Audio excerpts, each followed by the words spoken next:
The auditorium smelled like overcooked chicken and old carpet. My cap was too tight. I'd been sitting in the second row for 47 minutes, sweating through my gown, when Margaret stood up 3 rows behind me. She dropped out, she said, just loud enough for the people around her to turn. She hasn't attended a single class since February. This whole thing is a charade. I heard her because I'd been waiting for something. Not that. Something else. My thesis advisor had been avoiding my eyes all morning. My father was shifting in his seat. But Margaret's voice cut through the chair shuffles and the principal's droning. She doesn't deserve that diploma. Robert looked at me. Not to defend me, to see what I'd do.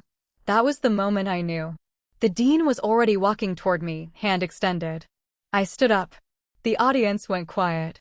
My phone buzzed in my pocket. I ignored it. I walked to the podium, and I took the microphone.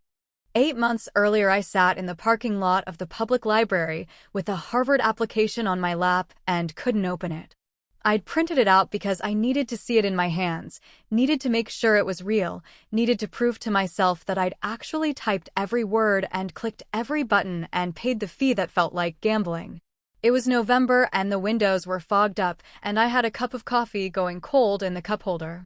I opened the envelope. I closed it. I opened it again. That was the first time I lied to Robert. Not a big lie. I just didn't tell him. I'd gotten used to not telling him things by then, small things, the way you get used to a crack in a wall and stop seeing it. He asked how my thesis was going and I said fine. He asked if I needed anything and I said no. He asked if I wanted to have dinner with his mother's sister on Saturday, and I said yes, even though I had a study group, because it was easier to cancel the study group than to explain why I needed it. That was the math I'd been doing for 22 years. His needs plus my needs equals my needs divided by 2. I didn't know I was doing it until I sat in that library parking lot and thought, if I tell him about this application, he'll ask why. He'll want to know what's wrong with the life we built. He'll want to know why his wife wants to leave him for a city he's never liked. And I won't have an answer that sounds like an answer. So I didn't tell him. I mailed the application from the post office on the other side of town, the one with the broken sorting machine and the woman who always looks at me like she recognizes me but never says anything. I paid for tracking. I watched the receipt slide out of the machine. I folded it into my wallet and I didn't tell anyone. The acceptance letter came on a Friday. I was alone. Robert was at a job site. I opened it in the kitchen standing over the sink, water running, pretending I was washing dishes. I read it 3 times. I sat down. I got up. I called my thesis advisor, who'd written my recommendation, and I said it happened. She screamed. I didn't. I just sat there with the water still running and thought, now I have to tell him. I didn't. I told myself I was waiting for the right moment. After graduation. After Margaret's birthday. After the holidays. After he finished the downtown project. After his mother's anniversary. There was always an after. And then after wasn't after anymore, it was just the place I lived, in the space between knowing and saying, and I got comfortable there. I didn't drop out. Margaret said that and I heard it and I walked to the podium and I didn't correct her right away. I could have. I should have. But I wanted to see what Robert would do. He didn't do anything. He sat there in the row behind me with his hands folded and his face blank, and he let Margaret's words hang in the air. The dean reached me before I reached the podium. He handed me the diploma. He shook my hand. His hand was warm and dry, and he said congratulations, and I said thank you, and then I turned to the microphone, and I pulled the letter out of my gown pocket. I'd been carrying it for a week. I'd folded it and unfolded it so many times the creases were soft, the paper limp. I read it aloud. I said my name. I said the program. I said the words about my GPA and my recommendation and my portfolio. I said they were honored to offer me admission. I said I accepted. I said I'd be starting in the fall. The audience didn't know what to do at first. They'd just heard Margaret say I was a fraud. Now I was standing there with a diploma in one hand and a Harvard letter in the other. The silence was the loudest thing I've ever heard. Then someone clapped. Not Robert. Not my father. Someone in the back. Then someone else. Then the whole room was standing and I was standing and the dean shook my hand again and Margaret was sitting down and my father was turning around to look at her and Robert moved 1 seat away. 1 seat. That was it. 22 years and that's what it came down to. He didn't stand up. He didn't come to the podium. He didn't say my name. He just slid 1 seat to his left, away from Margaret, and stared at the floor. The audience was still clapping. I walked off the stage. I walked past him. I walked to the lobby and I sat down on a bench and I put my head between my knees and I breathed. Claire found me first. Claire is my friend from the program, younger, sharper, the one who told me to apply in the first place. She sat down next to me and she put her hand on my back and she said nothing for a long time. Then she said, "Your stepmother is a piece of work." I laughed. I didn't mean to. It came out of my chest like a cough. "She thought she was going to ruin you," Claire said. "She just gave you the best stage you'll ever have." I asked where Robert was. Claire shrugged. "He's still in there. Sitting. Looking at his shoes. Your dad is yelling at Margaret in the parking lot. The dean wants to take a picture with you." I shook my head. "I can't do the picture." Claire said, "You can do whatever you want. You just read your Harvard acceptance letter to 500 people. You can do anything." I sat there for another 5 minutes. Then I got up and went back inside because I didn't want to give Margaret the satisfaction of seeing me run away. I walked through the side door and I stood in the back and I watched. Robert was still in his seat. My father had come back in and was sitting with him. They were talking. My father's hands were moving the way they do when he's upset, slicing the air. Robert wasn't looking at him. Robert was looking at the spot where I'd been standing. Margaret was gone. I didn't see her leave. I didn't see her at all. She'd said her piece and she'd paid for it, and now she was gone and I was still standing. I felt my phone buzz again. I pulled it out. Robert. Asking where I was. I didn't answer. I put it back in my pocket and I went to the dean and I said I'd take the picture. We took it in front of the banner. The dean on one side, Claire on the other, me in the middle, diploma and letter both in my hands. I smiled. I don't remember if it was real. It looked real in the photo. I looked like a woman who had everything figured out. I looked like a woman who'd planned this moment. I looked like a woman who hadn't been sitting in a library parking lot 8 months ago too afraid to open an envelope. I looked like someone else. The reception was in the cafeteria. They'd put out coffee and cookies and little sandwiches. I stood near the wall and let people come to me. They all said the same things. "Congratulations, what an honor, I never doubted you." I shook hands and said thank you and tried not to look over their shoulders for Robert. He'd left the auditorium. I'd seen him walk out with my father. I didn't know where they'd gone. I didn't know if he was coming back. My father came back alone. He walked up to me and he hugged me and he said, "I'm sorry. I should have stopped her. I didn't know she was going to do that." I said, "It's fine." He shook his head. "It's not fine. She had no right." I said, "It's fine. It worked out." He stepped back and looked at me. "You really got into Harvard?" I said, "Yes." He said, "Why didn't you tell me?" I said, "I wanted to wait until it was real." He nodded. He didn't push. He never pushed. That was the problem with my father. He never pushed. He let Margaret run her mouth, and he let me disappear into my marriage, and he never pushed. I loved him anyway. I just didn't expect anything from him. I asked where Robert was. My father said, "He's in the parking lot. He wants to talk to you." I said, "I don't want to talk to him." My father looked at me. I could see him doing the math. He'd watched me for 47 years. He knew when something was wrong. "What happened?" he said. I said he knew. He knew Margaret was going to say something. He didn't warn me. My father's face went still. "How do you know?" I said, "Because I know him. And because when she stood up, he didn't react. He was waiting for it. He just didn't know what I'd do." My father didn't argue. He put his hand on my shoulder and he said, "I'll be in the car. Take your time." He walked away. I watched him go and I thought, he's giving me permission. He's giving me permission to do what I've been wanting to do for years. He just doesn't know how to say it. I found Robert in the parking lot. He was leaning against his car, a black 4Runner with a dent in the passenger door from a job site accident 2 years ago. He looked tired. He looked old. He looked at me and he said, "You could have told me." I said, "You could have told me Margaret was going to do that." He didn't deny it. He just stood there with his hands in his pockets and his shoulders hunched, and he said, "I didn't know she was going to do it at graduation." I said, "But you knew she was going to do something." He said, "I thought she was just talking." She was always talking. I didn't think she'd actually, I said, "She's been talking for years." You never stopped her. You never said anything. You just let her hate me and you didn't do anything. He opened his mouth. He closed it. He said, "You've been different. You've been distant." I didn't know what was going on. "I thought you were seeing someone." I said, "I was seeing Harvard. I was seeing my future. I was seeing a life that didn't include you watching me get humiliated." He said, "That's not fair." I said, "Neither is 22 years." I walked away. He called my name. I didn't turn around. I got in my car and I drove to Claire's house and I sat on her couch and I didn't cry until she handed me a glass of wine and said, "What happened?" And I told her the whole thing. I told her about the application and the letter and the silence. I told her about Margaret and Robert and the way he moved one seat.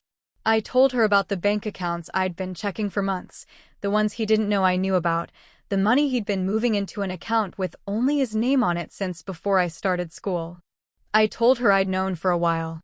I told her I didn't have proof yet. I told her I was going to get it. Claire said, "What are you going to do?" I said, "I'm going to take what's mine." She said, "That sounds like a plan." I said, "It's not a plan. It's a promise."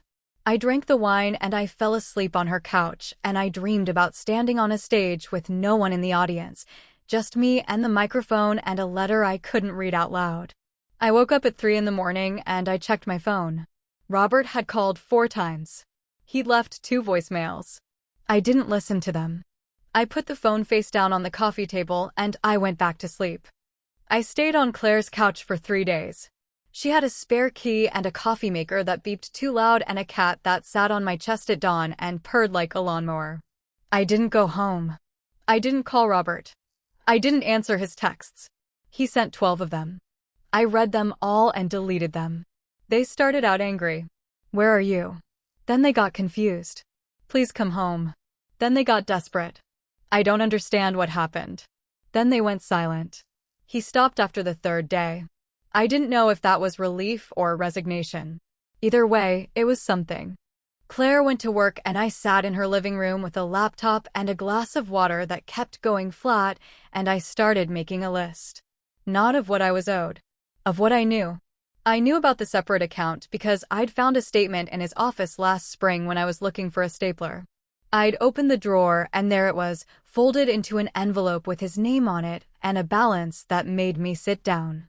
I didn't confront him. I didn't know what to say. It wasn't an affair. It was worse. It was planning. He'd been planning for years to separate us financially, to build a wall I didn't know existed, to make sure if I ever left he'd have something I couldn't touch. I didn't know why. I still didn't know why. I just knew the number and the date and the bank branch on the other side of town, and I knew I wasn't going to let it stand. I called a lawyer on the 2nd day. Her name was Diane. She came recommended from a woman in my study group who divorced her husband 2 years ago and walked away with her business intact. I called during Claire's lunch break because I didn't want to do it when she was home, watching me with that careful look she got when she was trying not to ask questions. Diane answered on the 2nd ring. She sounded like she drank coffee black and didn't have time for pleasantries. I said my name and I told her I needed to understand my options. She said, "Options for what?" I said, "For separating myself from a man I've been married to for 22 years. She said, "Walk me through it." I did. I told her about the account. I told her about the business, Robert's construction firm, the one I'd helped build from the ground up. I'd kept the books for the first 10 years. I'd managed payroll. I'd answered phones. I'd picked up the kids from school while he met with clients, and I'd made the phone calls he didn't want to make, and I'd smoothed over the deals that went sideways. I'd done everything except sign the paperwork. My name wasn't on anything. Not the building lease. Not the business license. Not the bank accounts. My name was on nothing, and I'd never thought twice about it because I trusted him. Diane said, "You need to start with the financial records." I said, "I don't have access." She said, "You're his wife. You have a legal right to financial disclosure. But if you want to act before he knows you're moving, you need to get what you can without him knowing." I said, "How?" She said, "Start with what you can see. Joint accounts, tax returns, retirement statements, anything with both your names on it." I said, "And then what?" She said, "Then we talk about how to protect you." I hung up and I sat there with the laptop on my knees and I realized I had a problem. I'd been a wife for 22 years. I'd been a mother for 21. I'd been a daughter and a student and a friend. But I'd never been a person who knew how to take things. I'd only ever known how to give them. I gave my time, my energy, my career, my money. I gave until I was empty and then I gave more because that was what wives did. I didn't know how to do the opposite. I started with the computer. Robert had a laptop he left at home sometimes, the old one he used for personal stuff. It was in his study, in the drawer of the desk he never locked because he never thought I'd look. I went home on the third day. Claire offered to come with me. I said no. I drove myself, parked in the driveway, walked through the back door like I owned the place. I did own the place. Half of it. Maybe more. I'd paid the mortgage for 11 years from my salary before I stopped working to stay home with the kids. I'd put my own inheritance from my mother into the down payment. I'd never told Robert to put my name on the deed because he said it was easier to keep it in his name for tax purposes and I trusted him. I walked into the study. The laptop was there. I opened it. It wasn't password protected. Robert never password protected anything. He thought I was too nice to look. I was too nice to look. I'd been too nice to look for 2 decades. I opened the browser and I went to the bank's website and I tried the password. It was the same password he used for everything. His mother's birthday. I didn't feel guilty. I didn't feel anything. I just felt the keys under my fingers and the screen lighting up and the numbers rolling out. The separate account. The one with his name only. The balance had grown since last spring. He'd been adding to it every month. I scrolled down. I looked at the transactions. He'd been moving money from our joint account to this one for 5 years. Small amounts, 200 here, 300 there, nothing that would trip any alarms. It added up to $87,000. $87,000 he'd hidden from me. I took pictures with my phone. I didn't print anything. I didn't leave a trace. I closed the browser. I closed the laptop. I put it back in the drawer. I walked out of the study and I stood in the kitchen and I looked at the house I'd lived in for 18 years and I didn't recognize it. It was just a building with walls and furniture and photographs of people who didn't know each other anymore. I left before Robert came home. I didn't leave a note. I didn't take anything except the photographs on my phone and the keys to my car and the Harvard letter I'd been carrying in my purse like a talisman. I drove back to Claire's house and I sent Diane the pictures and I waited. Diane called back the next morning. She said, "This is good. This is evidence." I said, "Evidence of what?" She said, "Financial misconduct. Hiding assets. In a divorce, this works in your favor." I said, "I'm not sure I want a divorce." She said, "What do you want?" I said, "I want him to know I know." She said, "That's a different strategy." I said, "What kind of strategy?" She said, "The kind where you don't give him a chance to hide more. The kind where you move first." I said, "Show me." She walked me through it. I could separate our joint accounts. I could remove my name from any business accounts I'd been associated with. I could draft a letter to his clients informing them that I was no longer involved with the firm. I could transfer my share of the liquid assets into an account in my name only. I could do all of this without filing for divorce. I could do it today. I said, "Is it legal?" She said, "It's legal. It's not nice. But it's legal." I said, "I don't want to be nice anymore." She said, "Then let's get started." I spent the next 4 days doing things I never thought I'd do. I went to the bank. I closed the joint savings account. I transferred $63,000 into a new account with only my name on it. The teller asked if my husband knew. I said, "He'll find out." I went to the credit union. I took my name off the auto loan. I went to the investment firm. I moved my retirement fund into my own portfolio. I made phone calls. I sent emails. I drafted a letter to Robert's largest clients and I sat on it for a day before I decided to send it. I sent it on a Tuesday morning. I didn't tell Robert the first was going to do it. I just did it. The letter was simple. I said I was no longer affiliated with Robert's firm. I said any previous representation of my involvement was incorrect. I said I wished them the best in their future endeavors. I didn't explain why. I didn't need to. The questions would come, and Robert would have to answer them, and he would have to explain why his wife had walked away from the business she helped build. I sent it from the public library. I used their computer and their printer and their scanner, and I didn't feel a thing until I hit send. Then my hands started shaking. I sat there in the library with the fluorescent lights buzzing overhead and a woman at the next desk watching a video without headphones, and I thought, I just ended something I spent 22 years trying to save. I went back to Claire's house. I sat on her couch and I stared at the wall and I waited for the phone to ring. It didn't ring. It didn't ring all day. Robert didn't call. He didn't text. I didn't know if he'd seen the letter. I didn't know if his clients had called him. I didn't know anything, and the not knowing was worse than the knowing. I had to do something. I couldn't sit there anymore. I called him. He answered on the first ring.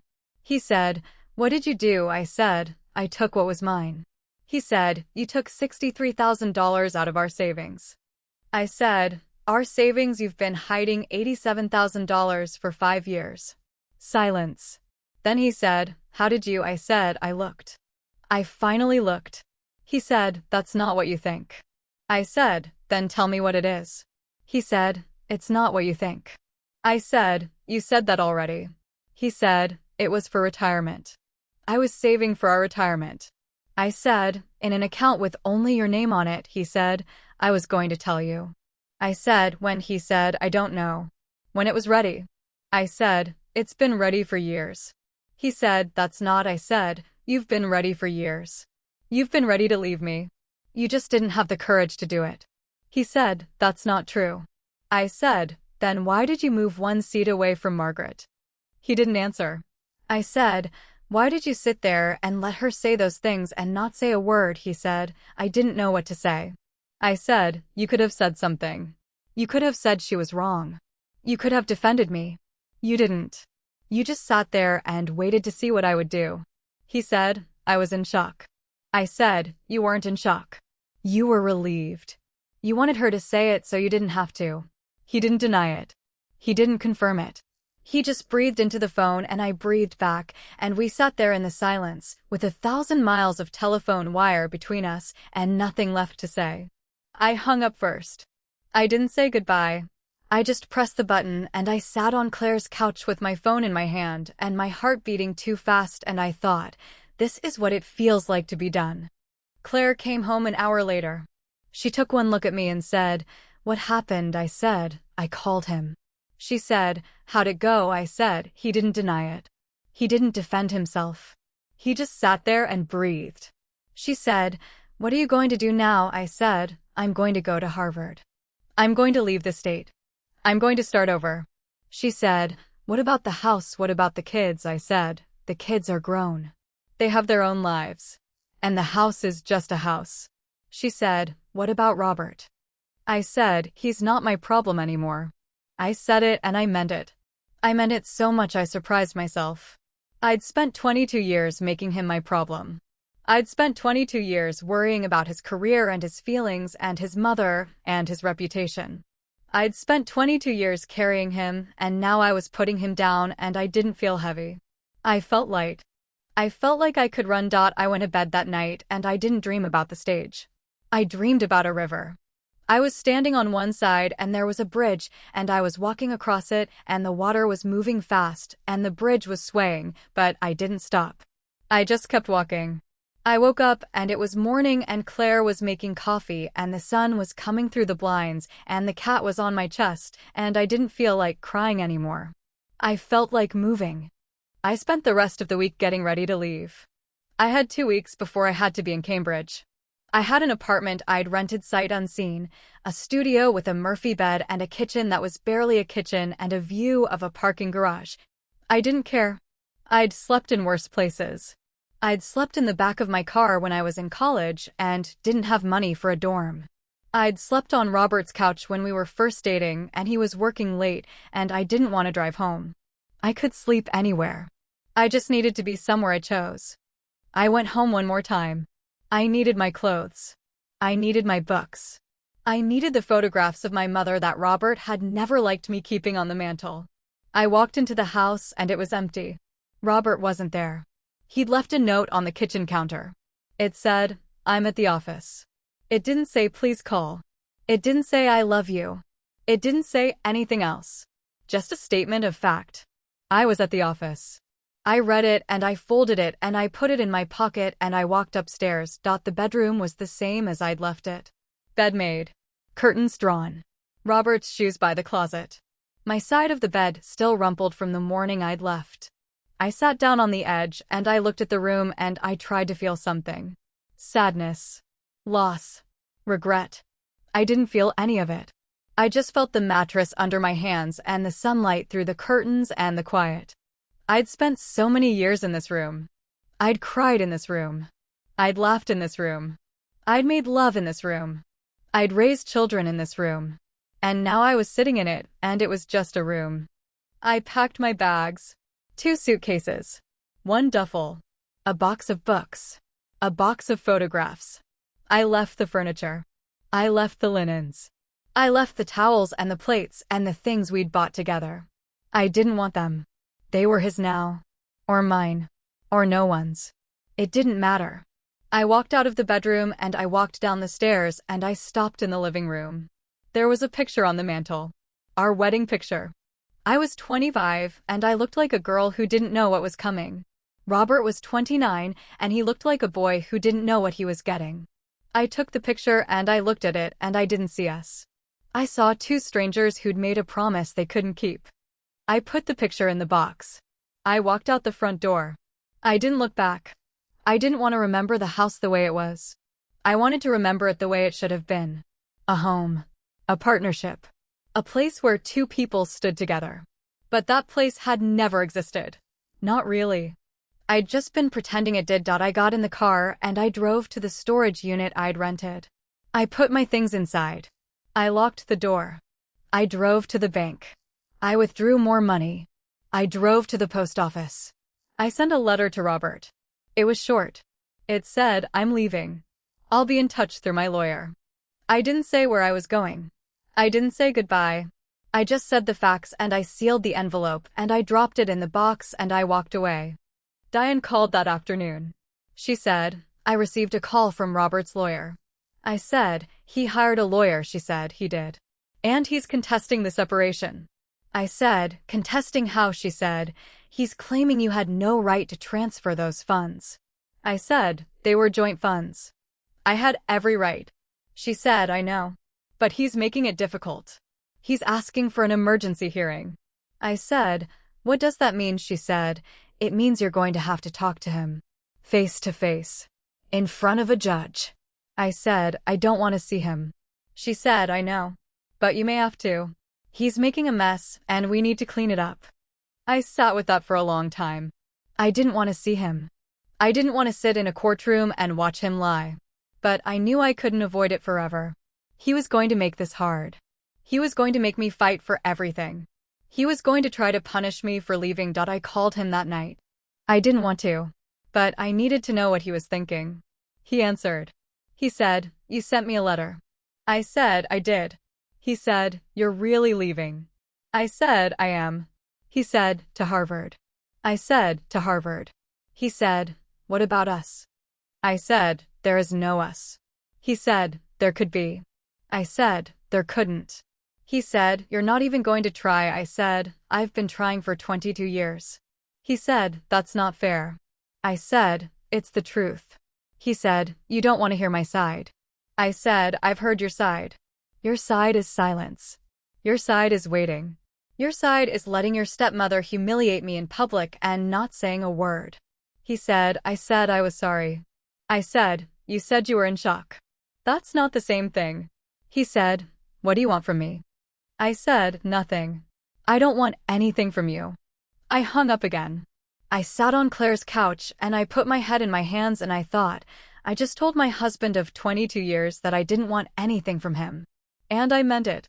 I meant it more than I'd meant anything in my life. I didn't want his apology. I didn't want his money. I didn't want his time. I just wanted him to leave me alone.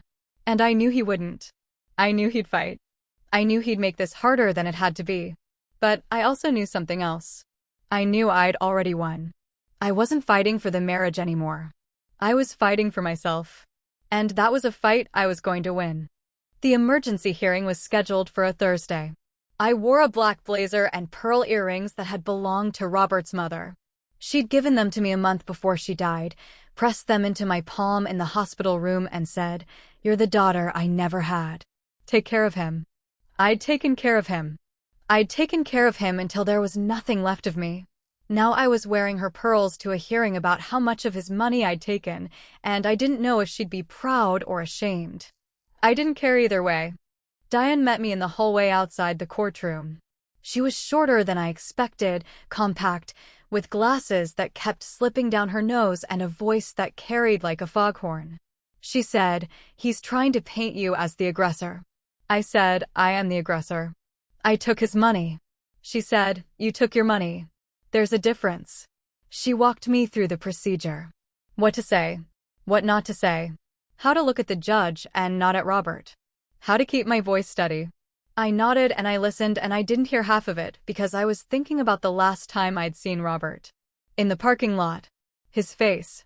His shoulders. The way he'd said, "That's not fair," like I was the one who'd been unfair. We walked into the courtroom. Robert was already there. He was sitting at a table with a lawyer I didn't recognize, a man in a suit that was too tight and a tie that was too bright. Robert looked at me when I walked in. He didn't smile. He didn't wave. He just looked. I looked back. I held his gaze for a second and then I looked away. I sat down at the table next to Diane and I pulled out my notebook and I wrote the date at the top of the page and I waited. The judge came in. She was a woman, older, gray hair, glasses on a chain. She looked at us over the top of her glasses and she said, "This is an emergency hearing regarding financial separation. Mr. Evans, you requested this." Robert's lawyer stood up. He said, "Your Honor, my client is concerned that his wife has taken funds from their joint accounts without his knowledge or consent." The judge said, "And what evidence do you have?" The lawyer said, "We have bank records showing withdrawals totaling $63,000. We have evidence that she closed their savings account without notification. We have evidence that she's been." The judge held up her hand. "Ms. Evans, your response." Diane stood up. She said, "Your Honor, Ms. Evans has withdrawn funds from a joint account to which she has full legal access. These funds were marital assets. She also has evidence that Mr. Evans has been hiding assets in a separate account for 5 years. We have bank statements showing $87,000 in an account with only Mr. Evans's name on it." She slid the documents across the table to the judge's clerk. Robert's lawyer started to speak. The judge said, "Let me see the documents." The courtroom went quiet. I could hear the heater humming. I could hear someone typing in the hallway. I could hear Robert breathing. He was breathing too fast. I didn't look at him. I looked at the judge's hands as she turned the pages. She looked at the statements. She looked at the dates. She looked at the amounts. She put the papers down and she said, "Mr. Evans, can you explain this?" Robert's lawyer stood up again. He said, "Your Honor, my client was saving for retirement. These funds were intended to benefit both parties." The judge said, "Then why were they in an account with only his name?" The lawyer said, "It was a matter of convenience. My client has full intention of sharing these funds with his wife." The judge said, "Then why didn't he share them with her before she filed for separation?" The lawyer said, "My client didn't know she was filing for separation."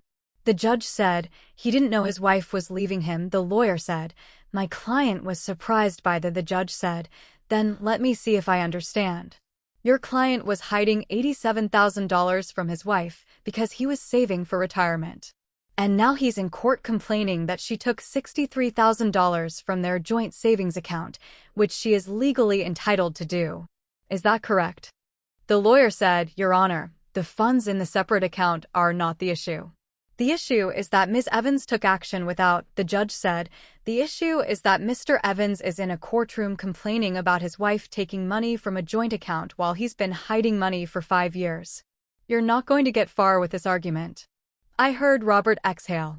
I still didn't look at him. I looked at the judge. She was looking at me. She said, Ms. Evans, what is it you're asking for? I stood up. Diane said, Your Honor, my client is not asking for a divorce.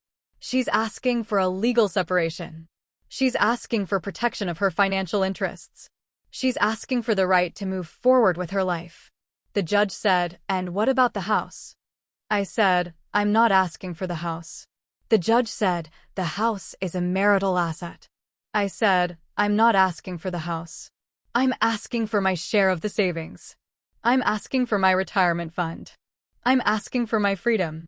The judge said, What about the business? I said, I'm not asking for the business. I helped build it, but I'm not asking for it. I'm asking to be left alone. The judge looked at Robert.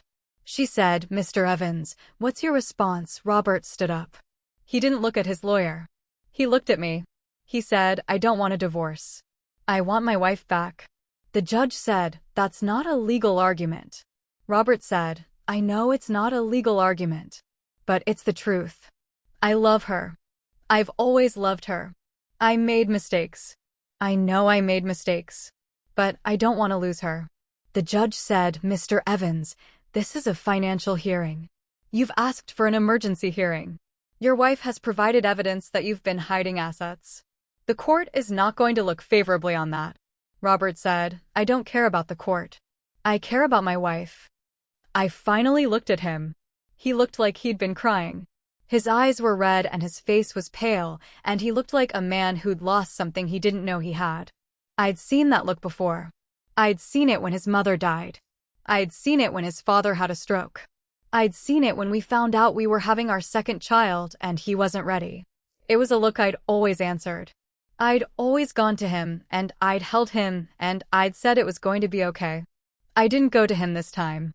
I just looked at him and I said, You should have thought about that before you moved one seat away from me. The judge said, Ms. Evans, I'm going to grant the separation.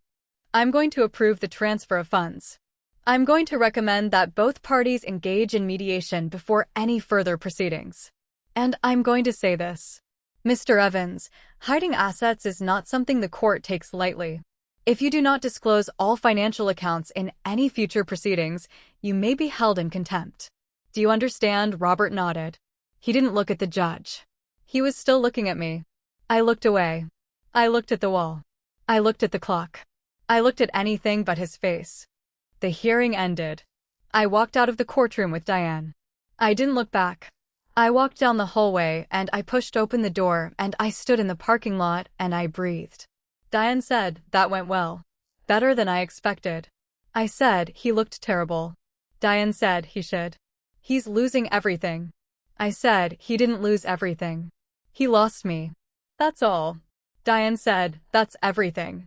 I said, He didn't know it until now. Diane said, That's on him. I got in my car. I sat there for a long time. I watched the parking lot fill up and empty out. I watched a woman walk out of the courthouse with a man in handcuffs. I watched a mother carrying a child. I watched a group of lawyers talking and laughing like they hadn't just spent their morning breaking people's lives apart. I sat there until my hands stopped shaking. Then I started the car and I drove to Claire's house. Claire was waiting for me. She had coffee and a box of donuts that she'd bought to celebrate. She said, How'd it go? I said. He cried. She said, Good. I said, It wasn't good. It was hard. She said, Of course it was hard. It's supposed to be hard. I said, He said he loved me. Claire said, That's not love. That's panic. I said, What's the difference? Claire said, Love fights for you while you're still there. Panic fights for you when you're already gone. I drank the coffee. I ate a donut. I sat on Claire's couch and I looked at my phone. Robert had sent me a text. It said, I'm sorry. I didn't mean to make you uncomfortable in there. I didn't answer. He sent another one. Can we please talk? Just the two of us. No lawyers. No judges. Just us. I read it 3 times. I thought about it. I thought about the house and the bedroom and the kitchen and the years we'd spent together. I thought about the good years. The early years. The years when we were young and we didn't know what was coming and we still believed in each other. I thought about the day we got married.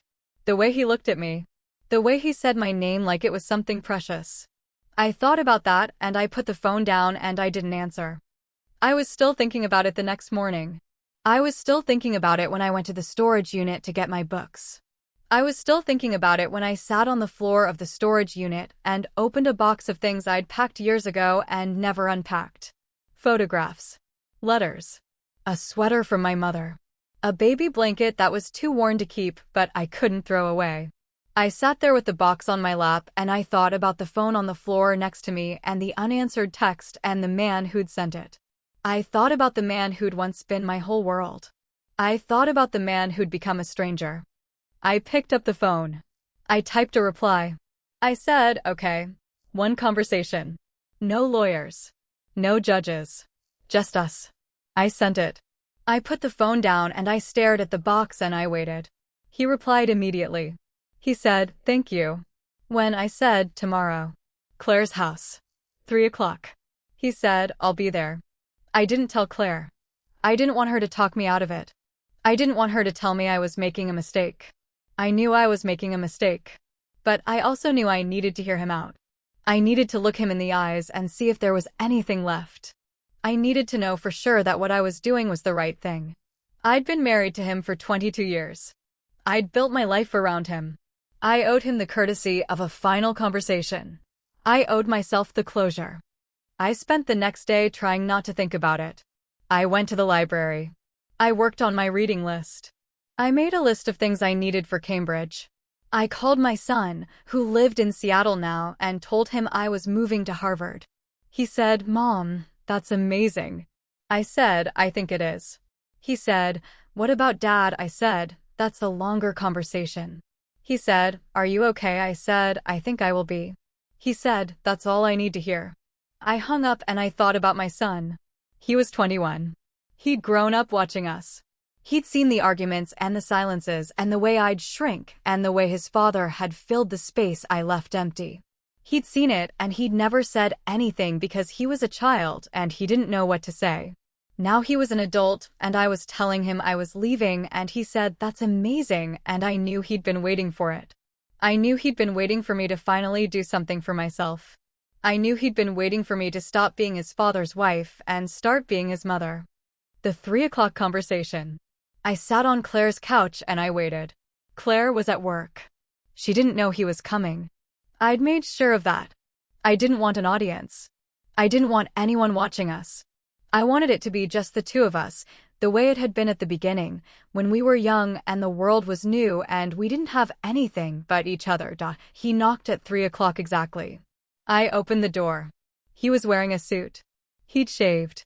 He looked like he'd slept poorly. He said, thank you for letting me come. I said, come in. He walked inside. He looked around Claire's living room like he was looking for something familiar. There was nothing familiar. The cat sat on the back of the couch and stared at him. He sat down on the chair across from me. I sat on the couch. We looked at each other. He said, I don't know where to start. I said, start at the beginning. He said, which beginning? I said, the one where you started hiding money from me. He said, it wasn't like that. I said, then what was it like? He said, I was scared. I said, of what? He said, of losing you. I said, you hid money from me because you were scared of losing me. He said, I know how it sounds. I said, how does it sound? He said, it sounds like I was planning to leave you. I wasn't. I was planning to take care of you if something happened to me. I said, something like what? He said, I don't know. A heart attack. A stroke. Something bad. I wanted to make sure you'd be okay. I said, in an account with only your name on it. He said, I know. I know it doesn't make sense. I said, no, it doesn't. He leaned forward. He put his elbows on his knees. He said, I don't know how to explain it. I felt like I was losing control. You were going back to school. You were getting your degree. You were talking about architecture and preservation, and I didn't understand any of it. You were becoming someone I didn't know. And I thought if I could hold on to something, if I could have something that was just mine, maybe I wouldn't feel like I was losing everything. I said, you didn't feel like you were losing everything. You felt like you were losing your power. You felt like you were losing the upper hand. And instead of talking to me about it, you hid money and you let your stepmother humiliate me. He said, I didn't know she was going to do that. I said, I don't believe you. He said, it's the truth. I said, then why didn't you stop her? He said, because I didn't know how. I said, you didn't know how to say stop, he said. I didn't know how to say it in a way that wouldn't make things worse. I said, things are worse now. Things are as bad as they could possibly be. He sat back. He looked at the floor. He said, I'm sorry. I don't know what else to say. I said, I know you're sorry. That's not the point. He said, then what's the point? I said, the point is that you've been sorry before. You've been sorry for every fight and every silence and every time you made me feel small. You've been sorry and you've promised to change and nothing's changed. You're sorry now because I'm leaving. You weren't sorry before. You weren't sorry when Margaret stood up and told the whole auditorium I was a fraud. He said, what do you want me to say? I said, I don't want you to say anything. I want you to hear me. He said, I'm listening. I said, for 22 years, I gave you everything. I gave up my career for you. I gave up my time. I gave up my friends. I gave up the person I used to be. I did it because I thought that's what marriage was. I thought if I gave enough, I'd get enough. And what I got was a man who moved one seat away from me when I needed him the most. He said, I'm not that man. I said, you are. That's the problem. You're exactly that man. You were that man in the parking lot, and you were that man in the courtroom, and you're that man right now. You're sitting there looking at me like I'm the one who's leaving you. But you left me a long time ago. He started to speak. I held up my hand. He stopped. I said, I'm not done. I'm going to say this once, and then you're going to get up, and you're going to walk out that door, and you're not going to come back. He said, Elena. I said, no. You listen. I am going to Harvard. I am going to build a life that has nothing to do with you. I am going to be the architect I should have been 22 years ago.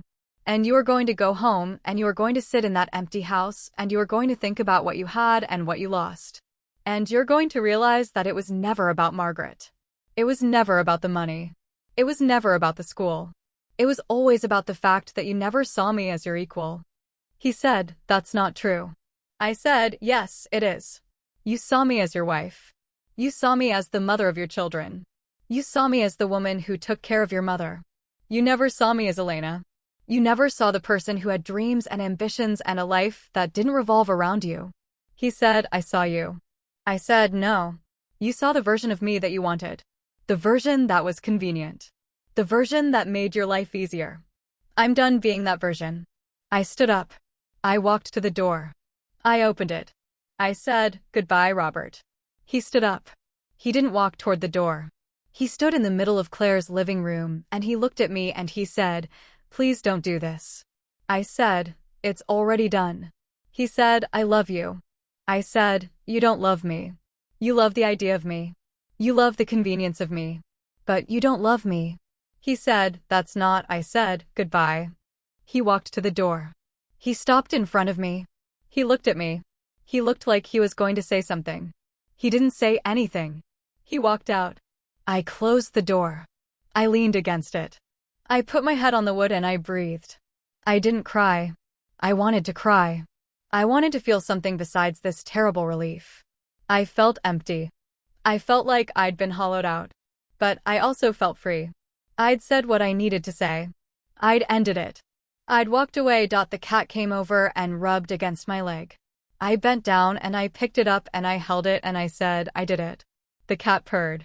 I stood in Claire's living room with the cat in my arms and the sun going down outside the window, and I thought, this is my life now. My life. Not his. Mine. It was terrifying and it was wonderful, and it was the first time in 22 years that I felt like I was standing on my own 2 feet. I put the cat down. I walked to the kitchen. I poured myself a glass of wine. I sat down at the table and I looked at my phone.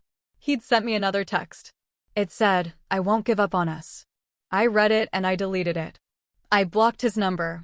I put the phone down and I drank my wine and I waited for Claire to come home. Claire came home at 6:30.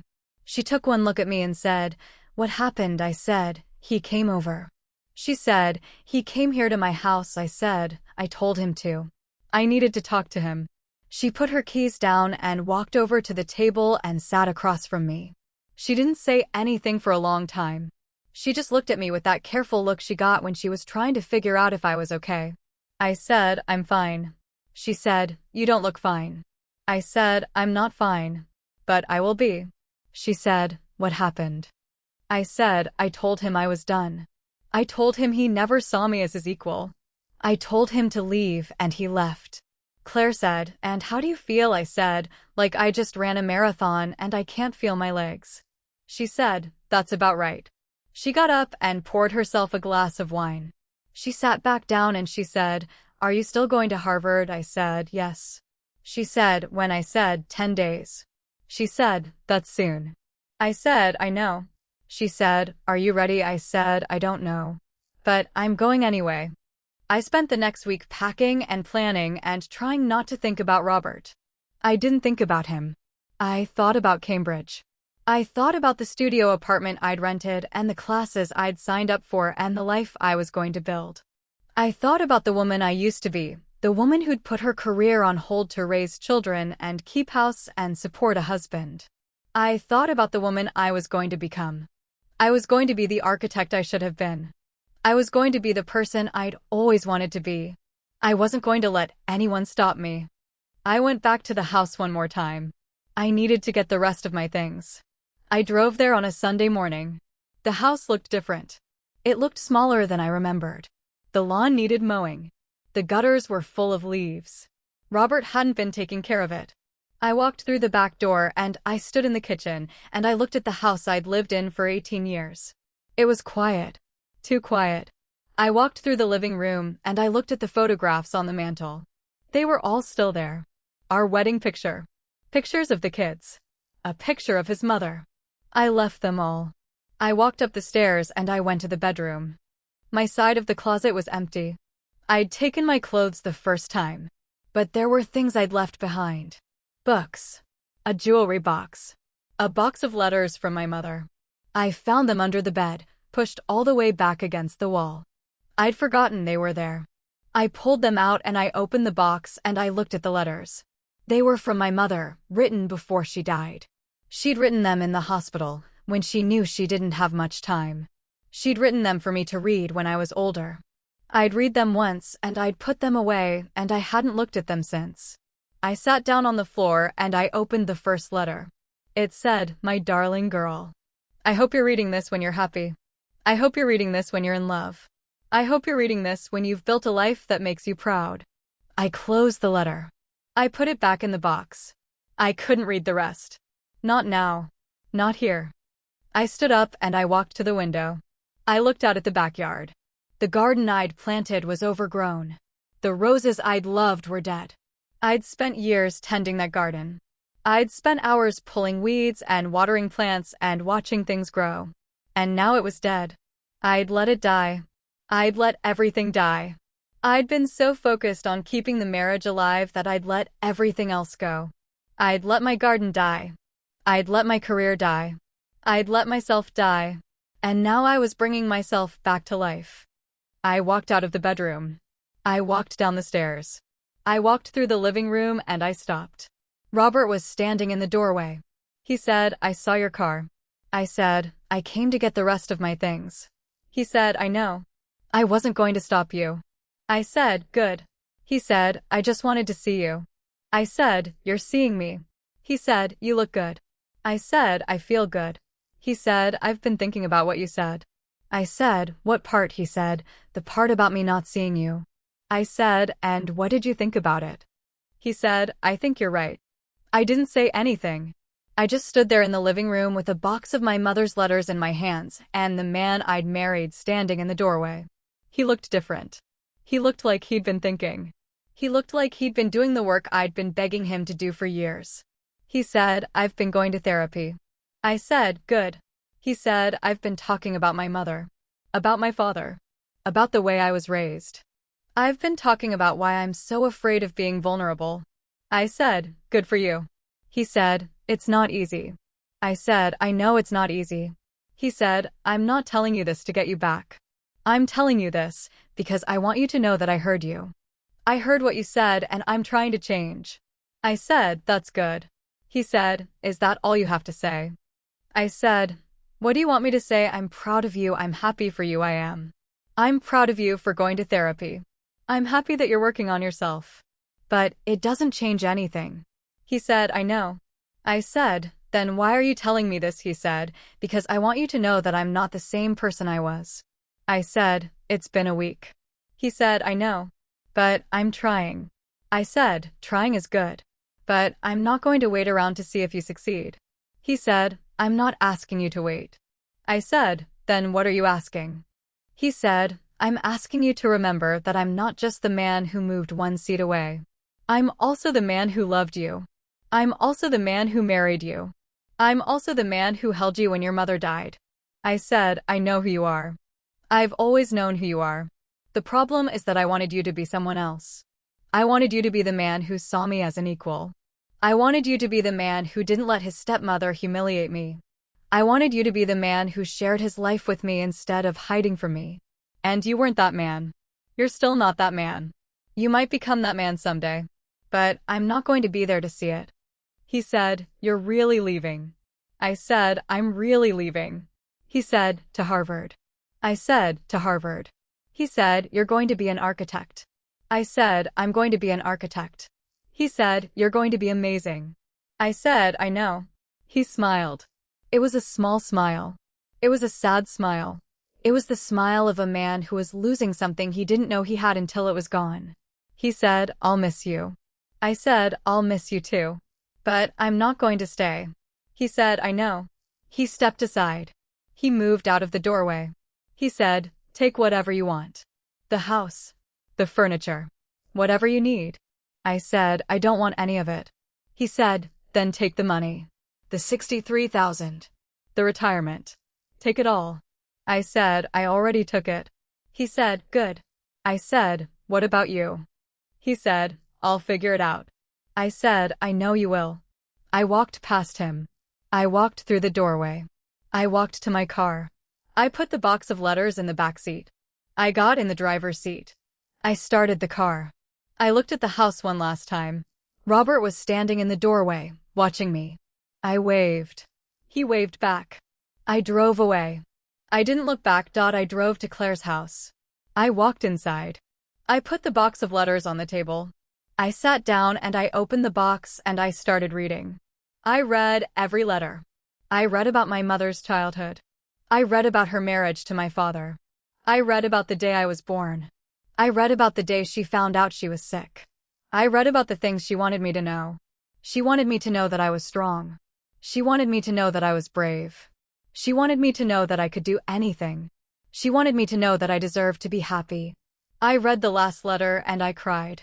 I cried for the first time since this started. I cried for my mother. I cried for myself. I cried for the girl I used to be and the woman I was becoming. I cried until I couldn't cry anymore. Claire came home and found me on the couch with the letters spread out around me. She sat down next to me and she put her arm around me and she said, "What happened?" I said, "I read my mother's letters." She said, "What did they say?" I said, "They said I could do anything." Claire said, "She was right." I said, "I know." Claire said, "What are you going to do?" I said, "I'm going to Harvard. I'm going to be an architect. I'm going to be happy." Claire said, "That's a good plan." I said, "I think so." I spent the rest of the week getting ready. I packed my bags. I sold my car. I bought a plane ticket. I called my son and told him I was leaving. He said, "Mom, I'm so proud of you." I said, "I'm proud of me too." He said, "Dad called me. He told me what happened." I said, "What did he say?" He said he was sorry. He said he ruined everything. I said, "He didn't ruin everything. He just made it impossible for me to stay." My son said, "I don't understand." I said, "Neither do I. But that's okay. I don't need to understand it. I just need to move on." He said, "I love you, Mom." I said, I love you too. I hung up and I looked at my phone. I'd blocked Robert's number, but I still had his messages. I scrolled through them. He'd sent a lot of them. Apologies. Explanations.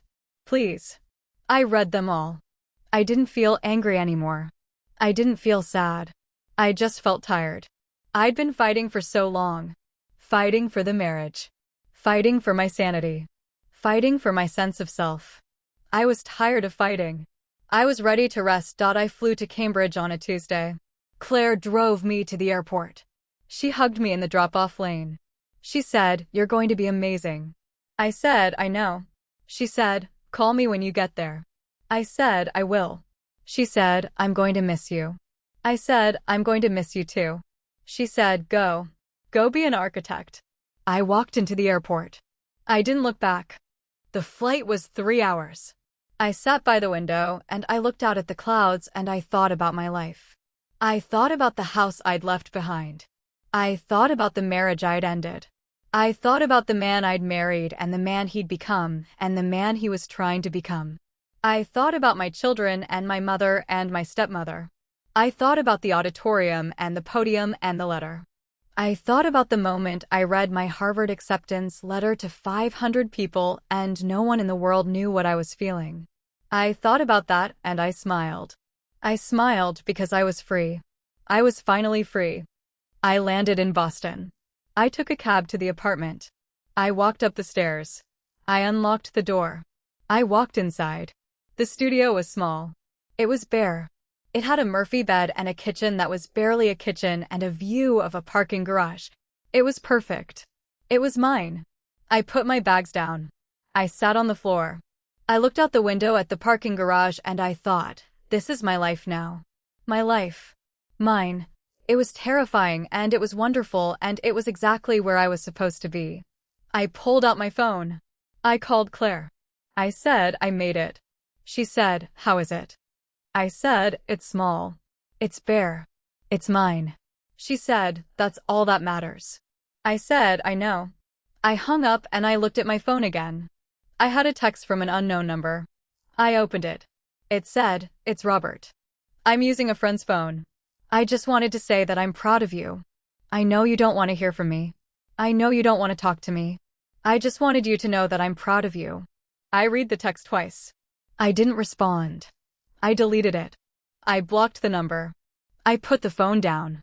I sat on the floor of my new apartment and I looked out the window at the parking garage and I didn't think about Robert. I thought about Harvard. I thought about architecture. I thought about the future. I thought about the woman I was going to become. And for the first time in 22 years, I wasn't afraid. I was excited. I was ready. I was finally ready. The first week in Cambridge, I didn't leave the apartment except to buy groceries. I sat on the floor with my textbooks spread around me and I read. I read about structural loads and building codes and the history of American architecture.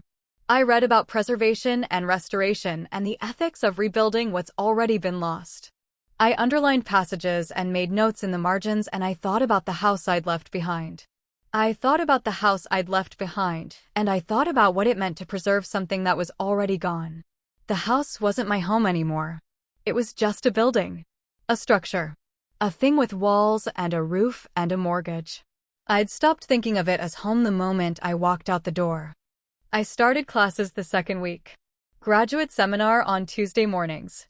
History of urban development on Wednesday afternoons. A studio class on Fridays that I was terrified of because I hadn't drawn anything in 20 years. I walked into the studio and I sat down at a table with 14 other students who were all younger than me and all better than me, and I thought, what am I doing here? I thought about Robert and the house and the garden I'd let die. I thought about my mother's letters and the way she'd written that I could do anything. I thought about Margaret standing up in the auditorium and telling the audience I was a fraud. I thought about all of it and I picked up my pencil and I started to draw.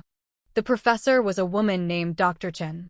She was in her 50s, sharp, angular, with silver hair and glasses that hung around her neck on a chain. She walked around the studio and looked at everyone's work. She stopped at my table. She looked at my drawing. She said, "You have a good eye." I said, "Thank you." She said, Where did you study before? I said I didn't. I raised children. I kept house. I did the books for my husband's construction firm. She said, and now you're here. I said, and now I'm here. She said, good for you. She walked away. I picked up my pencil and I kept drawing. I didn't hear from Robert. I'd blocked his number and he'd stopped trying. I didn't hear from Margaret. I didn't hear from my father. I was alone in Cambridge and I was fine. I was better than fine. I was happy. I was happier than I'd been in years. I didn't have to worry about anyone else's feelings. I didn't have to make dinner or answer questions or pretend to be interested in things I didn't care about. I just had to think about architecture. I just had to think about preservation. I just had to think about building something new. I went to the library every night. I sat in the reading room with the high ceilings and the old books and I worked on my assignments. I'd forgotten how good it felt to learn. I'd forgotten how good it felt to be good at something. I'd spent so many years being good at being a wife. I'd spent so many years being good at being a mother.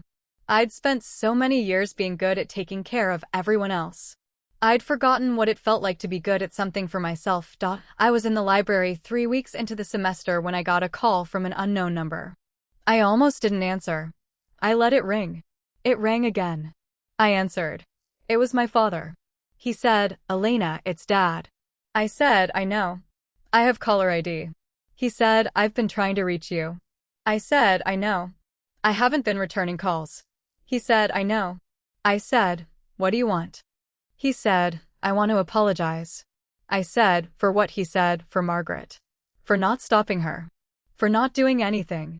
I said, you apologized already. He said, I know. But I wanted to apologize again. I wanted you to know that I'm sorry. I wanted you to know that I'm proud of you. I said, thank you. He said, how's Harvard? I said, it's hard. I'm not as young as I used to be. He said, you're young enough. I said, what about Margaret? He said, we're separated. I said, separated. He said, I couldn't stay with her. Not after what she did. Not after the way she treated you. I said, I'm sorry. He said, don't be. It was a long time coming. I just didn't know it until I saw her stand up in that auditorium. I said, what are you going to do? He said, I don't know. I'm going to figure it out. The same way you did. I said, good for you.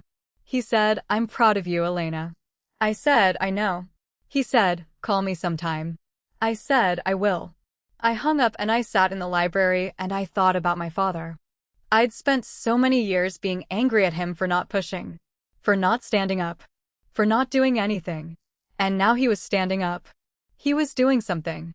He'd left Margaret. He'd called me. He'd apologized. It wasn't enough. It could never be enough. But it was something. It was more than he'd ever given me before. I didn't know if I could forgive him. I didn't know if I wanted to. But I knew I couldn't stay angry forever. I had to let go of something. I had to let go of the weight of being angry at everyone who'd failed me.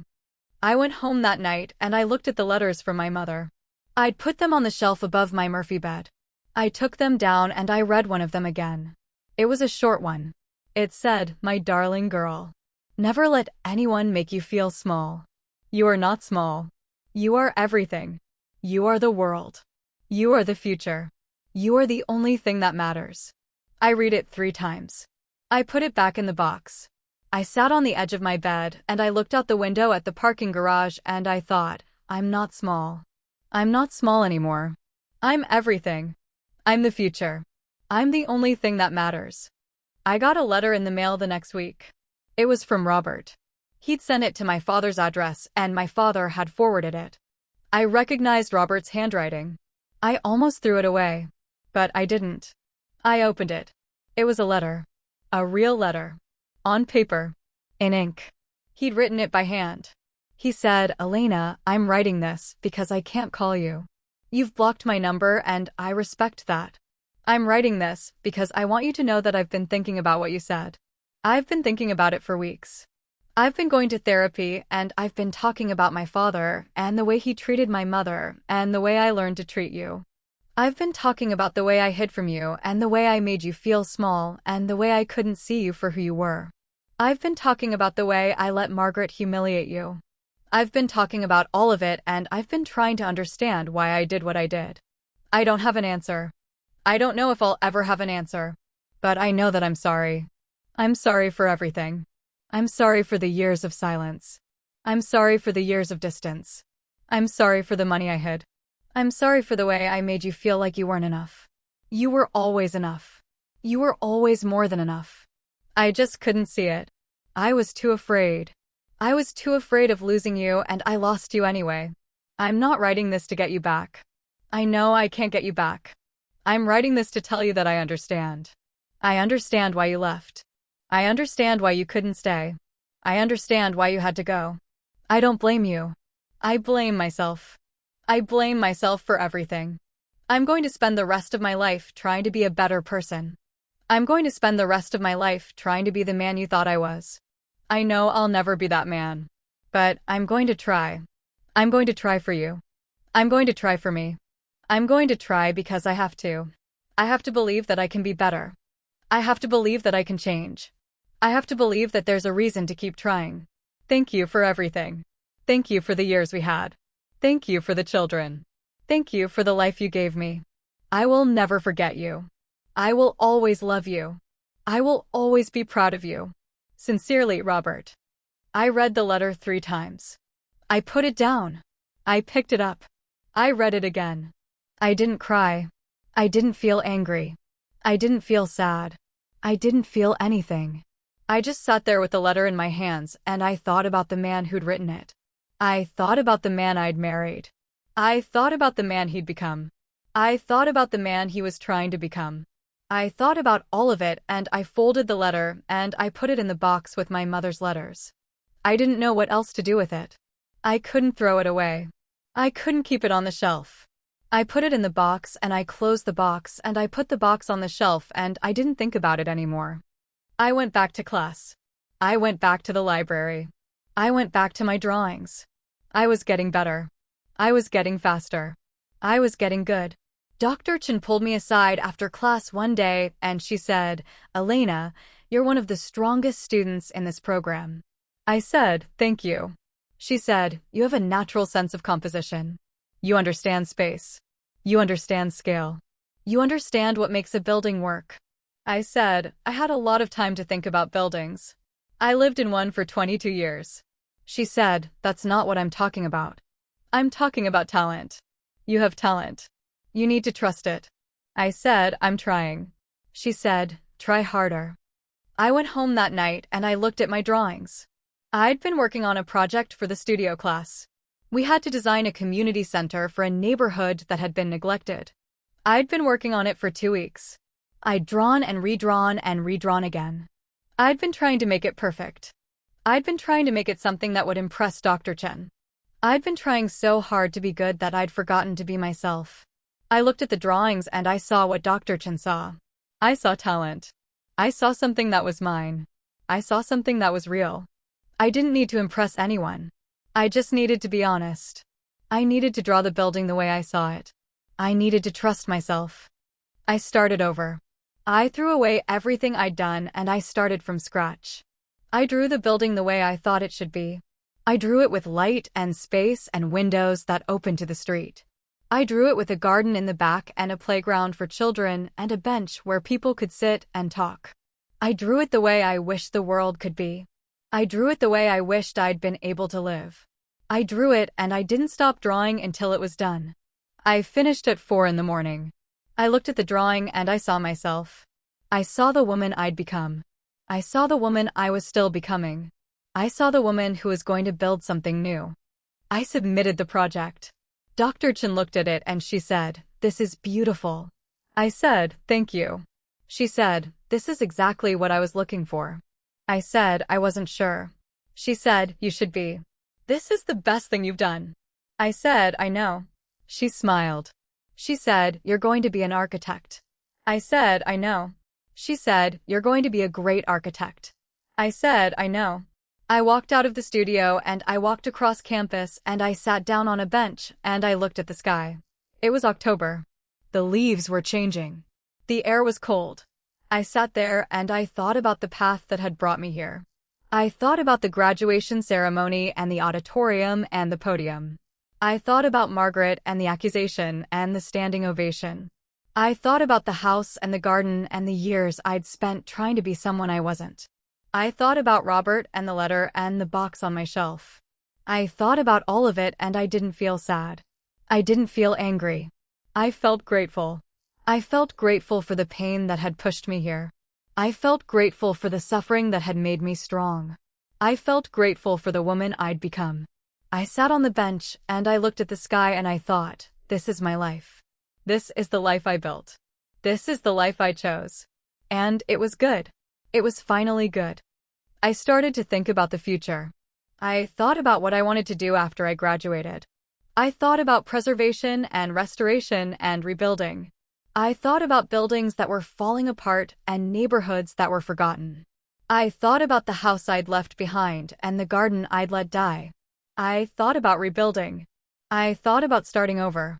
I thought about the things that could be saved and the things that couldn't.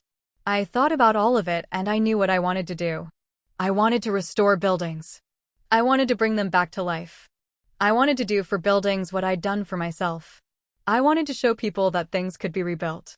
I wanted to show people that nothing was ever really lost. I went home that night and I took the box off the shelf. I opened it. I took out the letters from my mother. I read them again. I took out the letter from Robert. I read it again. I put them all back in the box. I closed the box. I put the box back on the shelf. I sat down on the edge of the Murphy bed and I looked out the window at the parking garage. I didn't think about Robert. I didn't think about Margaret. I didn't think about the past. I thought about the future. I thought about the buildings I was going to restore. I thought about the life I was going to build. I thought about the woman I was going to become. And I smiled. I smiled because I was finally where I was supposed to be. I was finally home. Not the house. Not the marriage. Not the life I'd left behind. I was home because I was myself. I was myself and I was enough. I was more than enough. I was everything. I was the world. I was the future. I was the only thing that mattered. I fell asleep on the edge of my bed. I didn't dream about the past. I dreamed about the future. I dreamed about buildings and gardens and streets that were alive. I dreamed about a woman who was walking through a city she'd built. I dreamed about a woman who was happy. I woke up in the morning and I looked at the parking garage and I thought, this is my life. This is my life and it's good. It's finally good. I got up and I went to class and I didn't look back. I never looked back. I was done looking back. I was done with the past. I was done with the people who'd tried to hold me down. I was done with everything except the future. I was going to build something new. I was going to build something that would last. I was going to build something that was mine. The rest of the semester was a blur of drawings and readings and late nights in the library. I stopped thinking about the past. I stopped thinking about Robert and Margaret and the house and the garden. I thought about architecture. I thought about preservation. I thought about the buildings I was going to save. I found a rhythm. Wake up, coffee, class, library, studio, sleep. Repeat. It was the same thing every day and I loved it. I loved the repetition. I loved the routine. I loved the way my mind was so full of new things that there was no room for the old things. I made friends. Not many. A few. There was Sarah, who was 26 and from Chicago and drank too much coffee and laughed too loud. There was James, who was 32 and from London and had a wife and 2 kids back home and talked about them constantly. There was Maria, who was 41 and from Mexico and had left her husband the same way I'd left mine. Maria and I sat together in the studio and we talked about our divorces like they were war stories. She said, I left him because he thought I was a decoration. He thought I was something pretty to look at. He didn't know I was a person. I said, I know the feeling. She said, I'm building my own firm. I'm going to hire women. I'm going to hire women who've been told they can't do it. I said, I'll work for you. She said, you're on. I thought about Maria's offer. I thought about building my own firm. I thought about women who'd been told they couldn't do it. I thought about the woman I'd been, the woman who'd sat in the parking lot of the library too afraid to open an envelope. I thought about the woman I was becoming, the woman who was going to build something new. I thought about all of it and I knew what I wanted to do. I wanted to help women. I wanted to help women who were where I'd been. I wanted to help them see that they could be more. I wanted to help them build something new. I got an email from my father. He said he was moving. He'd sold the house. He'd bought a condo in a retirement community. He said he was happier. He said he'd started painting again. He said he'd always wanted to paint but never had the time. He said he was sorry again. He said he was proud of me again. I wrote back. I said I was glad he was painting. I said I was glad he was happy. I said I was proud of him. I didn't say I forgave him. I didn't know if I had. But I knew I was trying. I knew I was trying to let go of the weight of being angry at everyone who'd failed me. I was trying to let go of the past. I was trying to build something new. The semester ended. I got my grades. They were good. Better than good. I was in the top of my class. Dr. Chen pulled me aside again. She said, "Elena, I'm going to recommend you for the Preservation Fellowship." I said, "The Preservation Fellowship," she said. "It's a summer program in Italy. You'll study restoration techniques. You'll work on historic buildings. You'll learn everything you need to know to start your own practice." I said, "I can't afford Italy." She said, "It's fully funded." I said, "I don't know what to say." She said, "Say yes." I said, "Yes." I went back to my apartment and I sat on the floor and I looked at the parking garage and I thought about Italy. I'd never been to Italy. I'd never been anywhere. I'd been married for 22 years and I'd never left the country. I'd never done anything. I'd never gone anywhere. I'd never been the person who went to Italy. I'd been the person who stayed home. I'd been the person who waited. I was done waiting. I was done being the person who stayed home. I was going to Italy. I was going to study preservation. I was going to learn how to restore buildings. I was going to come back and I was going to build something new. I was going to build something that mattered. I called Claire. I said, "I'm going to Italy." She said, "What?" I said, "I got a fellowship. I'm going to study preservation. I'm going to work on historic buildings." She said, "Elena, that's amazing." I said, "I know." She said, "When do you leave?" I said, "In 3 months." She said, "What about school?" I said, "It's a summer program. I'll be back in the fall." She said, "What about Robert?" I said, "What about him?" She said, "Have you talked to him?" I said, "No." She said, "Are you going to?" I said, "No." She said, "Good." I hung up and I thought about Robert. I hadn't thought about him in weeks. I'd been too busy. I'd been too focused. I'd been too happy. I'd let him go. I'd let him go the way I'd let go of the house and the garden and the life I'd left behind. I'd let him go and I didn't miss him. I didn't miss the weight of him. I didn't miss the silence. I didn't miss the way he made me feel small. I missed the idea of him. I missed the man I'd thought he was. But I didn't miss the real him.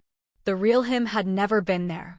The real him had been hiding in an account with only his name on it. The real him had been sitting in an auditorium while his stepmother told the world I was a fraud. The real him had never been the man I needed. I was done missing someone who'd never existed. I went to Italy. I flew to Rome and I took a train to a small town in the hills, and I spent the summer learning how to restore buildings. I learned about lime mortar and frescoes and the way stone weathered over time. I learned about the history of the buildings I was working on. I learned about the people who'd built them and the people who'd lived in them and the people who'd abandoned them. I learned about the way buildings hold memories. I learned about the way they tell stories.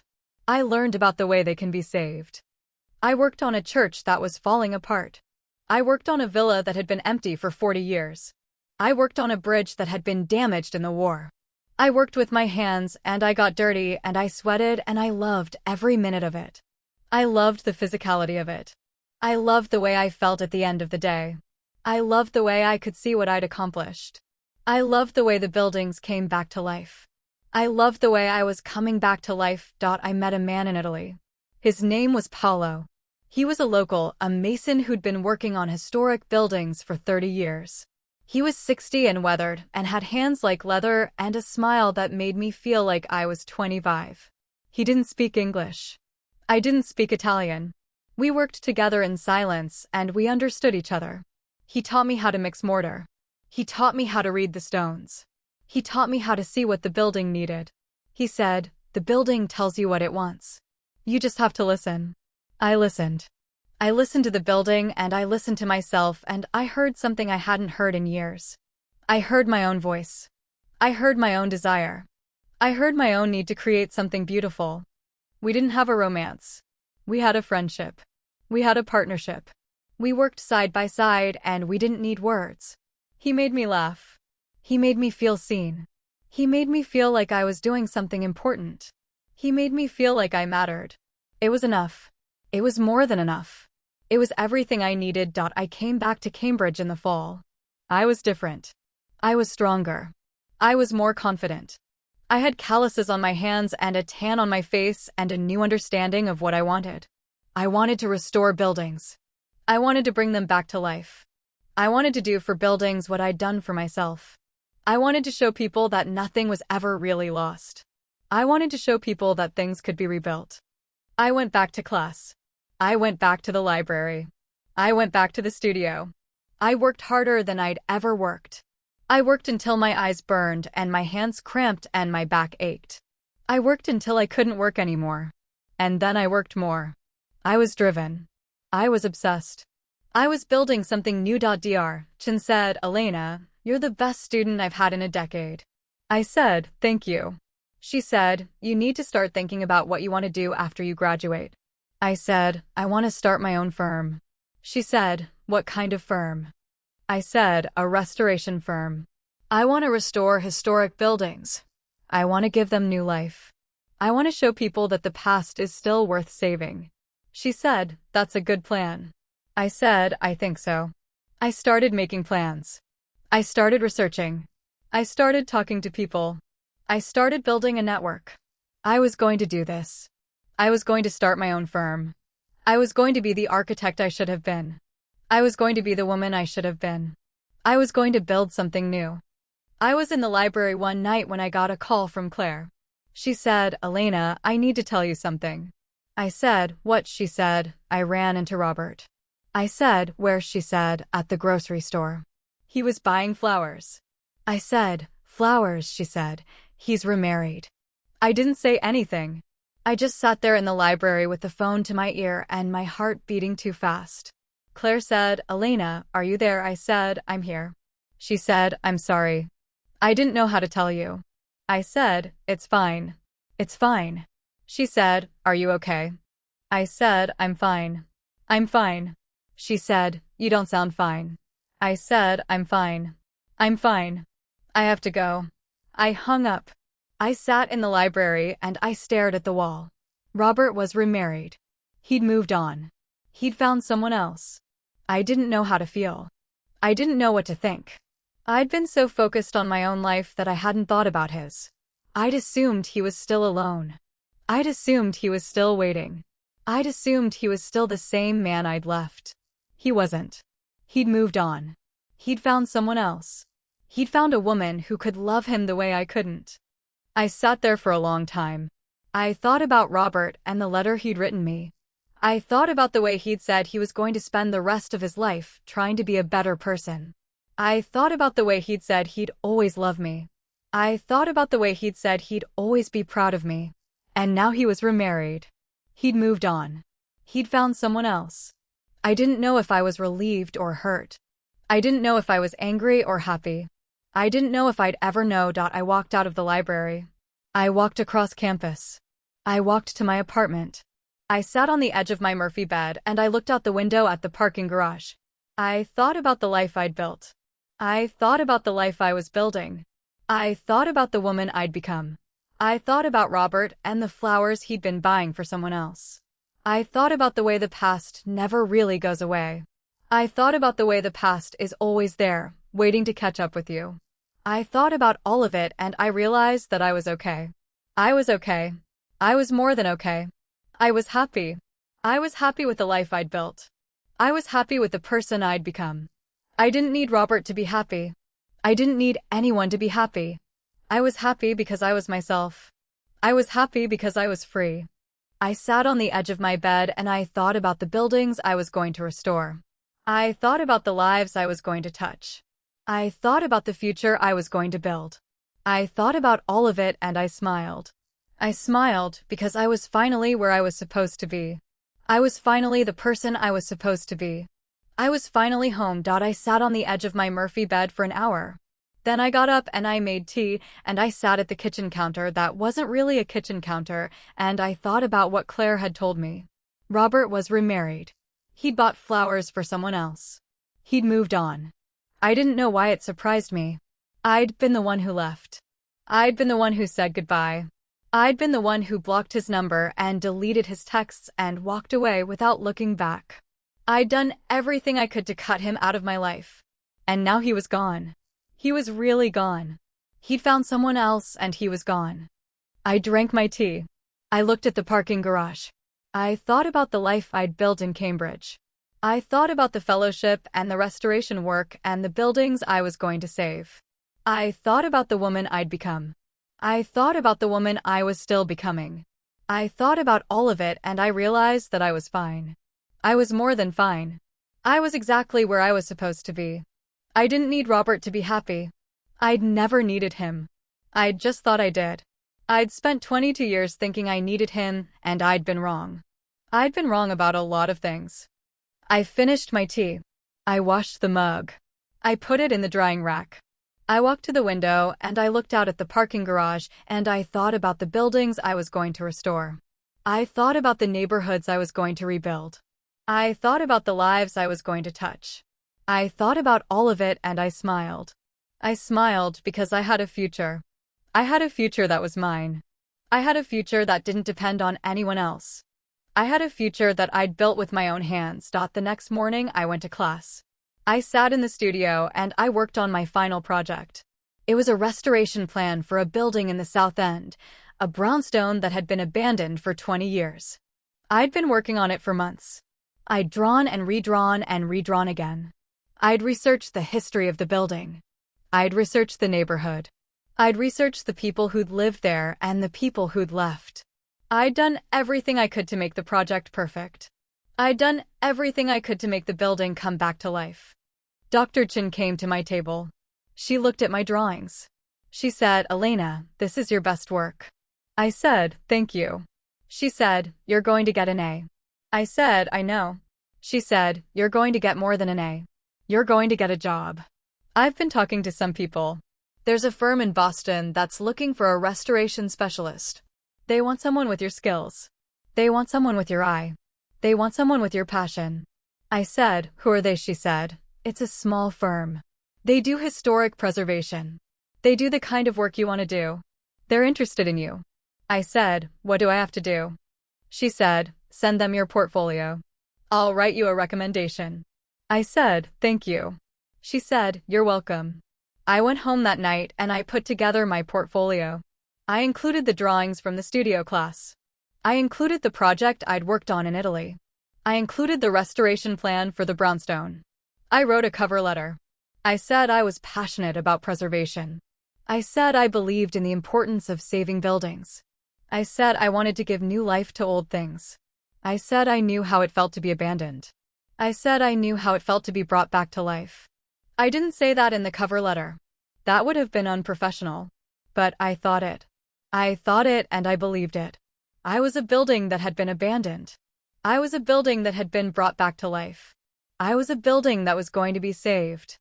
I sent the portfolio. I waited. I didn't hear anything for 2 weeks. I started to think I'd made a mistake. I started to think I wasn't good enough. I started to think I'd never be good enough. I'd spent so many years being told I wasn't good enough that I'd started to believe it. I'd started to believe that I was small. I'd started to believe that I didn't matter. I'd started to believe that I was nothing. And then I remembered my mother's letters. I remembered the way she'd written that I could do anything. I remembered the way she'd written that I was everything. I remembered the way she'd written that I was the only thing that mattered. I got the call on a Friday. It was the partner of the firm. Her name was Susan. She said, "Elena, we'd like to offer you a position." I said, "I'd like to accept." She said, "When can you start?" I said, "After graduation." She said, "Perfect." Send us your start date. I hung up and I sat on the edge of my Murphy bed, and I looked at the parking garage and I thought, this is it. This is the life I built. This is the life I chose. This is the life I deserve. I graduated in June. I walked across the stage and I accepted my diploma, and I thought about the last time I'd walked across a stage. I thought about the auditorium and the podium and the letter. I thought about Margaret standing up and telling the audience I was a fraud. I thought about Robert moving one seat away. I thought about the standing ovation. I thought about all of it and I smiled. I smiled because I was finally where I was supposed to be. I was finally the person I was supposed to be. I was finally home. I started the job in July. The firm was small. There were 4 of us. Susan was the partner. She was in her 50s and had gray hair and glasses and a way of looking at you that made you feel like you were the only person in the room. There was Mark, who was 35 and had a beard and a laugh that filled the office. There was Patricia, who was 48 and had been doing preservation work for 20 years and knew everything about everything. And there was me, the new person. The one who'd left her husband and moved across the country and started over. I fit in. I fit in because I was exactly where I was supposed to be. The work was hard. It was rewarding. It was everything I'd wanted it to be. I restored buildings. I gave them new life. I showed people that the past was still worth saving. I showed people that nothing was ever really lost. I showed people that things could be rebuilt. I showed people that buildings could be brought back to life. I showed people that people could be brought back to life. I showed people that I could be brought back to life. I got a letter from Robert in August. He'd found my work address. I didn't know how. I opened it. It was short. It said, Elena, I heard you got a job. I heard you're doing restoration work. I heard you're doing what you always wanted to do. I'm proud of you. I've always been proud of you. I just didn't know how to say it. I'm remarried now. Her name is Beth. She's a teacher. She's kind. She's patient. She's everything I needed. She's not you. She's not you, and she never will be. But she's good. She's good for me. I'm happy. I'm finally happy. I hope you're happy too. I hope you're finally happy. I hope you found what you were looking for. I hope you found yourself. I hope you found your life. I hope you found your home. Sincerely, Robert. I read the letter 3 times. I put it down. I picked it up. I read it again. I didn't cry. I didn't feel angry. I didn't feel sad. I felt nothing. I felt nothing, and that was okay. That was more than okay. That was freedom. I was free. I was finally free. I folded the letter. I put it in my desk drawer. I closed the drawer. I didn't think about it again. I went home that night and I sat on the edge of my Murphy bed and I looked out the window at the parking garage. I'd been living in the same studio apartment for 2 years. I could have moved. I could have found something bigger. I could have found something better. But I didn't want to. I liked the studio. I liked the Murphy bed. I liked the parking garage. I liked the way the light came through the window in the morning. I liked the way I felt when I walked through the door. I liked the way I felt when I was home. I got up and I walked to the shelf. I took down the box. I opened it. I took out the letters from my mother. I read them again. I took out the letter from Robert. I read it again. I put them all back in the box. I closed the box. I put the box back on the shelf. I sat down on the edge of my bed and I looked out the window at the parking garage. I thought about the life I'd built. I thought about the life I was building. I thought about the woman I'd become. I thought about the woman I was still becoming. I thought about all of it and I smiled. I smiled because I was happy. I smiled because I was finally happy. I smiled because I was finally home. I started a new project the next week. It was a church in Dorchester. It had been abandoned for 15 years. It was falling apart. The roof was gone. The windows were broken. The walls were crumbling. It was a wreck. It was a disaster. It was beautiful. I walked through the building and I looked at the bones. I looked at the structure. I looked at the things that could be saved. I walked through the building and I listened to what it was telling me. I listened to the stones. I listened to the walls. I listened to the floorboards. I listened to the building and I heard it say, "Save me." I heard it say, I'm still here. I heard it say, I'm still worth saving. I heard it say, I'm still alive. I thought about the building. I thought about the people who'd built it. I thought about the people who'd prayed in it. I thought about the people who'd left it. I thought about the people who'd abandoned it. I thought about the people who'd forgotten it. I thought about the people who'd let it fall apart. I thought about all of it, and I thought about myself. I thought about the person I'd been. I thought about the person I'd become. I thought about the person I was still becoming. I thought about all of it, and I knew what I had to do. I had to save the building. I had to bring it back to life. I had to show people that nothing was ever really lost. I had to show people that things could be rebuilt. I had to show people that they could be rebuilt. I worked on the church for a year. I worked on the roof and the walls and the windows. I worked on the foundation and the floorboards and the pews. I worked on everything. I worked until my hands were calloused and my back ached and my eyes burned. I worked until the building was alive again. I worked until the building was home again. I dedicated the church in the spring. There was a ceremony. People came. People from the neighborhood. People from the firm. People from my life. Claire came. She flew in from the West Coast. She hugged me and she said, "Elena, you did it." I said, "I know." She said, "It's beautiful." I said, "I know." She said, "I'm so proud of you." I said, "I know." My father came. He walked into the church and he looked around and he said, "Elena, this is amazing." I said, "Thank you." He said, "You did this." I said, "I did." He said, "I'm so proud of you." I said, "I know."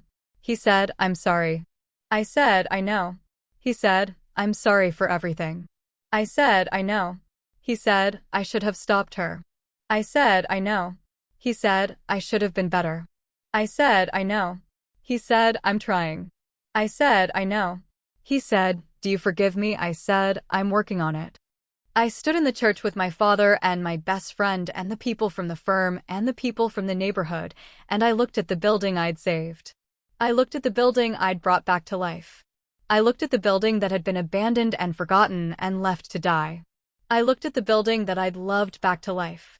I looked at the building and I thought about myself. I thought about the person I'd been. I thought about the person I'd become. I thought about the person I was still becoming. I thought about all of it and I smiled. I smiled because I was home. I was finally home. The ceremony ended. People left. I stood in the church alone. I stood in the middle of the nave and I looked at the light coming through the windows. I looked at the pews and the altar and the cross. I looked at the building that had been saved. I thought about the years I'd spent feeling lost. I thought about the years I'd spent feeling small. I thought about the years I'd spent feeling like I wasn't enough. I thought about all of it and I thought about the person I'd become. I thought about the person who'd walked across the stage and read her Harvard acceptance letter to 500 people. I thought about the person who'd left her husband and moved across the country and started over. I thought about the person who'd built a life out of nothing. I thought about the person who'd saved a building and saved herself. I thought about all of it and I didn't cry. I didn't cry because I was done crying. I was done being sad. I was done being angry. I was done being the person who'd been left behind. I was the person who'd moved on. I was the person who'd built something new. I was the person who'd saved herself.